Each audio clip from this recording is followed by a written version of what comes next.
From the Presidential Palace, Manila, Dateline Malacañang.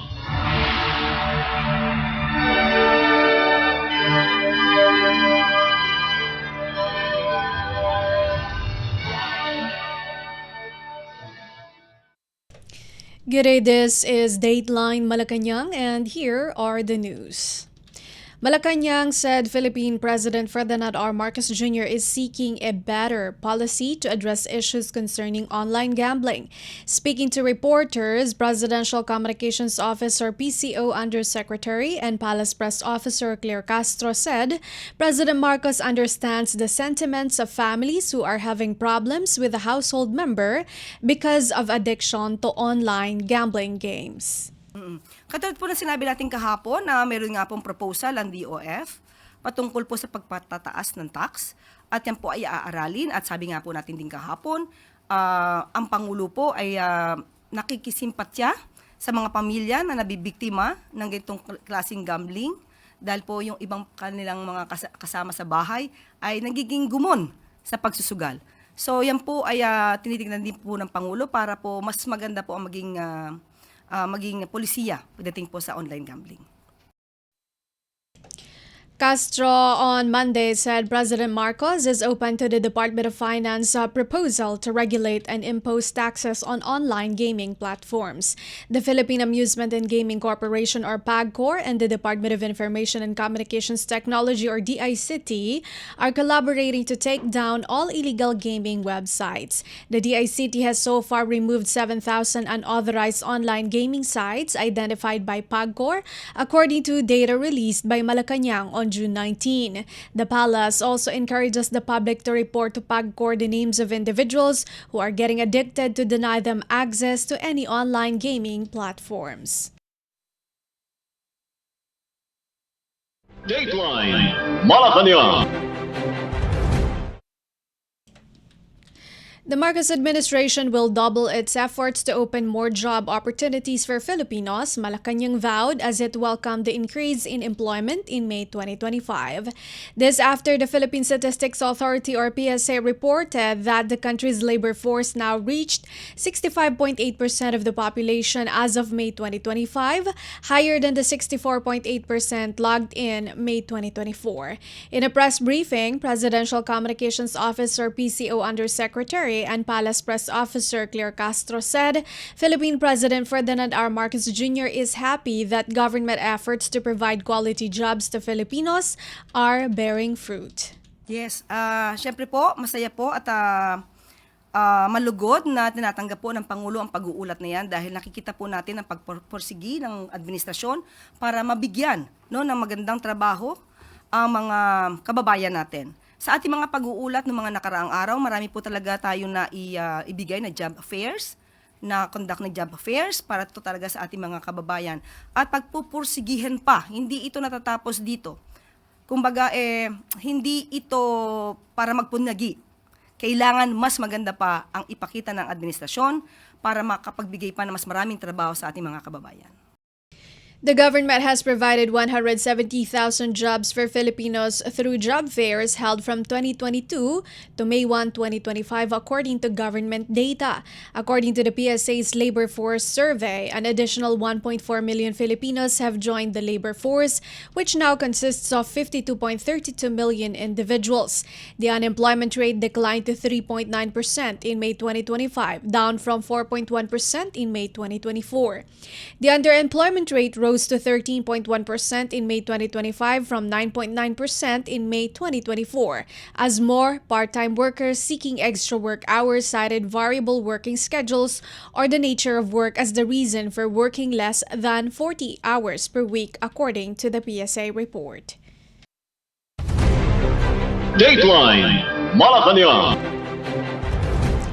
Malacañang reiterated that Prime Water's joint venture partnerships with local water authorities did not involve former Public Works Secretary and Senator Mark Villar. During a press briefing, Presidential Communications Officer PCO Undersecretary and Palace Press Officer Claire Castro addressed questions about the timing of the deals, which increased around 2019 when Villar was head of the Department of Public Works and Highways, or DPWH, the agency in charge of the Local Water Utilities Administration or LUWA. Pagkaka-describe lang naman natin ay mas dumami noong 2019 at nung ito ay na-attach nga sa DPWH, yung LUWA. Okay? Ang LUWA kasi ay attached agency dati ng DPWH at hindi tayo nagbibigay ng insinuation na dahil kay Secretary at the time, Mark Villar. Pero nagkataon kasi siya yung namumuno sa DPWH. At sa aking pagkakabasa, wala siyang naging partisipasyon patungkol dito sa mga transaksyon. Mas maganda nga po sana kung siya nagkaroon ng mas malalimang pagpaparticipate. Dahil baka mas naiwasan pa yung problema ng Prime Water. Prime Water, controlled by Villar's brother and part of the Villar family's business group, is presently under government investigation due to consumer complaints about service outages and uneven supplies in various parts of the country it covers. It operates through joint venture agreements with various local water districts. Villar said that he had no direct or indirect involvement in Prime Water and played no role in any transactions involving the company during his tenure as DPWH chief. Villar oversaw the DPWH from 2016 to 2021 under the previous government of former President Rodrigo Duterte. Dateline Malacañang. Malacañang said the International Criminal Court, or ICC, is not blind to see the truth about the deadly anti-narcotics campaign launched by former President Rodrigo Duterte. The palace made a statement as Duterte's defense counsel, Nicholas Kaufman, seeks to submit before the ICC the Senate Committee on Foreign Relations report on Duterte's arrest, which was allegedly the result of political maneuvering designed to politically cripple his family. Presidential Communications Office, or PCO Undersecretary and Palace Press Officer Claire Castro said the submission of the Senate report on Duterte's arrest would not be a good idea. Castro, a lawyer, advised Duterte's legal team to just focus on defending the former president. She said Kaufman should do better in researching facts so as not to get lost, considering that the former president made a previous admission that he would double the extrajudicial killings. As for the fees, he has allegedly been demanding from his client, former President Rodrigo Duterte. He should do better than that. He should concentrate on his defenses. He should concentrate on the allegations and admissions of the former president of his killings, and that he ordered the killings of some people in relation to war on drugs. And he also admitted that he will double the EJK killings once elected as a mayor. He should concentrate on that. That is supposed to be part of his defense for his client. He should also remember that this case was filed as early as 2017. So wala pa po si Pangulong Marcos, ang administrasyon na ito, para po ibintang ang mga ganitong klase sa kasalukuyang administrasyon. So, dapat mas pagbutihan pa po niya ang pag-research ng kanyang mga facts para po hindi po siya maligaw. Baka maging negatibo pa po sa kanila. Bakit po? Kung makikita po siguro ang pag-iimbestiga doon at makikita kung paano ito ginawa, siguro hindi naman po bulag ang ICC judges para makita kung ano ba talaga yung maaaring naging katotohanan dito. Castro said she believes that the ICC would take care of Duterte following the claim of his wife Elizabeth Zimmerman that he is already skin and bones. Duterte should take care of his health, she said, adding that all he needs to do is exercise. Duterte is in the custody of the ICC in The Hague, Netherlands, for alleged crimes against humanity committed during his administration's war on drugs from November 1, 2011 to March 16, 2019. Sa napanood po natin na pagsasalita ni Ma'am Elizabeth Zimmerman, sinabi niya na pumayat, yes, pero mukhang healthy, ayon sa kanya. At he's okay. Ang sabi pa nga daw ng dating Pangulo ay, you go home. I'm fine. I'm okay. So, at hindi na daw siya nag-take ng medicine. No? Parang maintenance. So, it's good for him, according to Ma'am Elizabeth Zimmerman. At yun din naman ang ibinalita ni VP Sara ng Vice Presidente kanina yatang umaga. So, saka mas maganda po talaga na natitignan naman po ang kanyang kalusugan doon mismo sa dahig. So, hindi naman po pababayaan ang Pangulo, ang dating Pangulo doon. Presidential Communications Office, PCO Undersecretary and Palace Press Officer Claire Castro. Dateline Malacañang.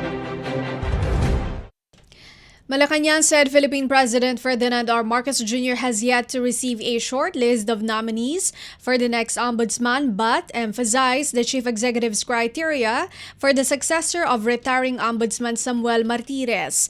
In a Palace press briefing, Presidential Communications Office, PCO Undersecretary and Palace Press Officer Claire Castro said the President is looking for someone with integrity, courage, and fairness, qualities that should be exemplified not just by the next ombudsman but by all public servants.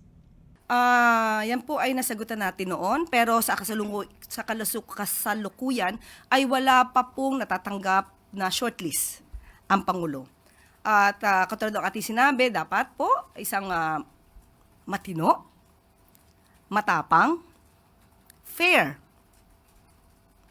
Yun po ang mga pangunahin. Ilan lamang sa mga pangunahin na dapat na magiging isang katangian ng isang public servant. Hindi lang ng ombudsman, lahat ng public servant. Martires is set to retire on July 27, 2025. Justice Secretary Jesus Crespin Remulla and 16 other individuals have applied for the post. The Office of the Ombudsman is a constitutional body mandated to investigate and prosecute government officials accused of crimes such as graft and corruption. The new ombudsman will serve a full term of 7 years. The tentative dates for the Judicial Bar Council public interviews are July 30, 31, August 1, 4, and 6. Dateline Malacañang. Malacañang expressed optimism that the ongoing negotiations between the Philippines and the United States on the paused 17% reciprocal tariff on Philippine exports would yield a positive outcome. Palace Press Officer Claire Castro said the Philippine government hopes that the outcome of talks would be good for the country and the economy. Natanong po natin mismo sa Secretary Frederick Go at sa kasalukuyan po ay wala pa po patungkol po sa tariff at patuloy pa rin po ang pakikipagnegosasyon. Sa ating palagay, opo, dahil ang dalawang bansa naman po, ang Pilipinas at ang US, ay nagkaroon po ng pagkakasundo na magkakaroon po ng kooperasyon para sa economic development naman po ng Pilipinas. U.S. Ambassador to the Philippines Mary Kay Carlson earlier said the two nations are working double time to finalize a trade agreement as Manila negotiates the reciprocal tariffs imposed by U.S. President Donald Trump.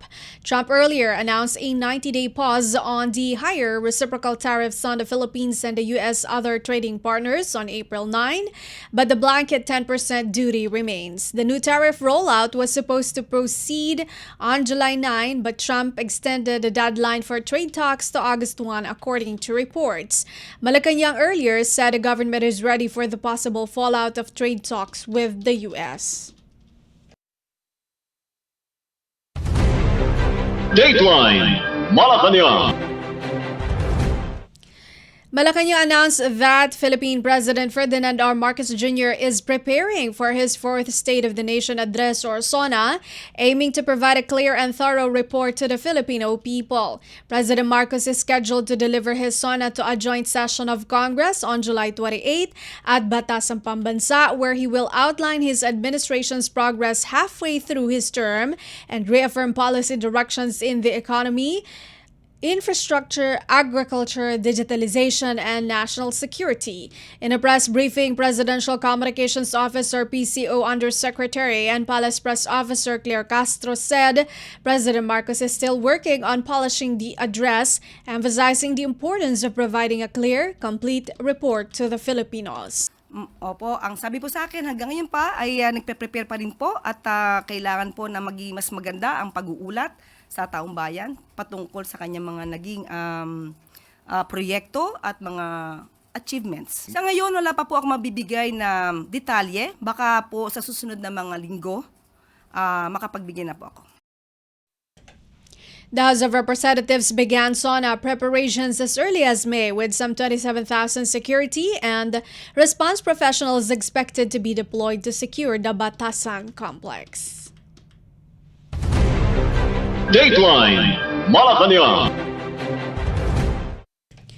In other news, the National Security Council or NSC voiced significant concern over attempts to prevent the screening of food delivery fresh from the West Philippine Sea at the Dock Edge Film Festival in New Zealand. NSC Secretary Eduardo Años said the use of diplomatic pressure to cancel the screening of the documentary is a clear attempt to stifle a strong narrative that exposed the truth about the situation in the West Philippine Sea and the everyday realities of Filipino fishermen. Secretary Año asserted that the interference is a direct affront to the principles of free expression, artistic freedom, and democratic discourse. He stressed that the agency supports all initiatives, domestic and international, to shed light on the lived experiences of fishermen and maritime frontliners. He urged the world community, particularly filmmakers, artists, media platforms, and democratic institutions, to reject any sort of coercion or censorship, noting that attempts to suppress the truth only highlights its significance. Dateline Malacañang.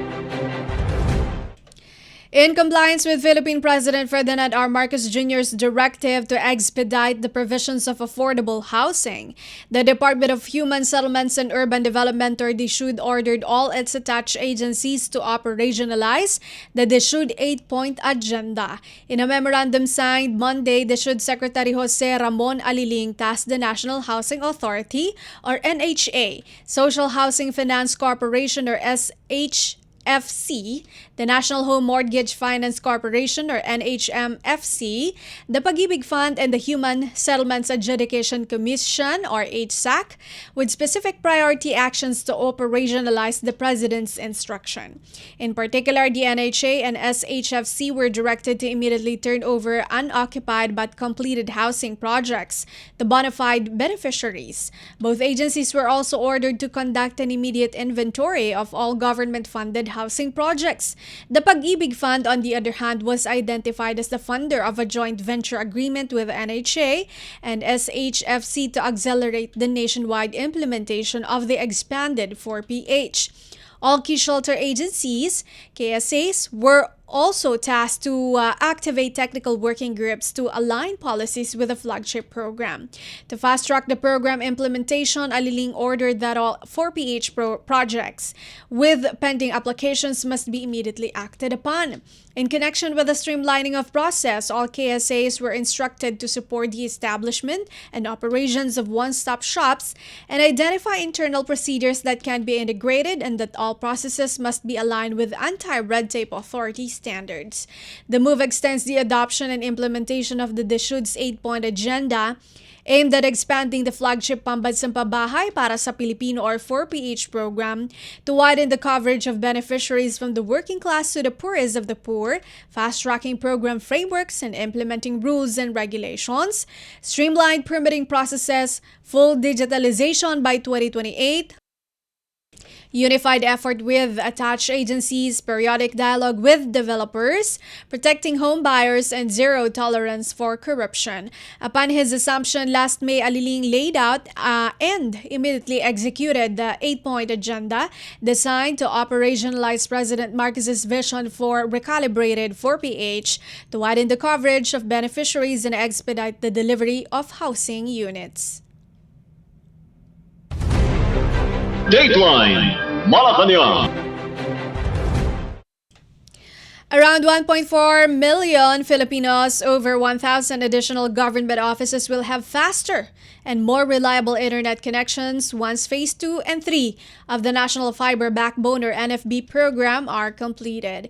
In a statement, the Department of Information and Communications Technology or DICT said the NFB Phases 2 and 3 will push high-speed internet deeper into the Cagayan region, Calabarzon, Bicol, Eastern Visayas, and key areas in Mindanao such as the cities of Cagayan de Oro and Davao. This was after Philippine President Ferdinand R. Marcos Jr. led the launch of the NFB Phases 2 and 3 in Palo Leyte on Monday after the completion of the NFB Phase 1 that stretched 1,245 kilometers from Lawag to Quezon City. The NFB Phase 1 linked 14 provinces, Metro Manila, 4 Bases Conversion and Development Authority or BCDA Eco Zones, and 2 national government data centers. During the event, the ICT Secretary Henry Aguda said Phases 2 and 3 of the NFB will reach farther into communities long overlooked and provide homes with more opportunities through a strong and stable digital connection. The NFB program is expected to improve services such as distance learning, e-commerce, digital banking, online marketplaces for the public, as well as faster access to data, records, and services for government offices such as health centers and local government units. During the launch, a free public Wi-Fi site was also activated at the MacArthur Landing Memorial National Park powered by the NFB node. President Marcos and Aguda also engaged in a live interactive session with beneficiaries of the Free Wi-Fi for All program from across the country. Dateline Malacañang. 17 Filipino seafarers, together with 2 other crew members, are safe after their vessel was allegedly attacked by Houthi rebels while sailing the Red Sea near Hodeida, Yemen on Sunday. In a news release, Department of Migrant Workers Secretary Hans Leo Cacdac assured the public that they are working on the safe repatriation of the Filipino seafarers. Secretary Cacdac said the LMA of the Filipino Seafarers Crew Care Incorporated reported that the crew members of the Liberian-flagged MV Magic Seas came under assault while sailing about 51 nautical miles southwest of Hodeida. He said the vessel was attacked by small boats with men armed with automatic weapons and rocket-propelled grenades. The LMA said the vessel's security team managed to repel the attackers by returning fire, allowing the crew to abandon ship and be rescued by the passing container ship Safim Prism. In his report to Philippine President Ferdinand R. Marcos Jr., Secretary Cacdac said the Filipino seafarers, along with the ship's Romanian master and Vietnamese chief engineer, are now safe and staying at a hotel in Djibouti in East Africa. He assured immediate assistance for the seafarers and their families. Dateline Malacañang. And that is all for today's Dateline Malacañang. For Radyo Pilipinas World Service, this has been Bea Gaza-de Guzman. From the Presidential Palace, Manila, Dateline Malacañang.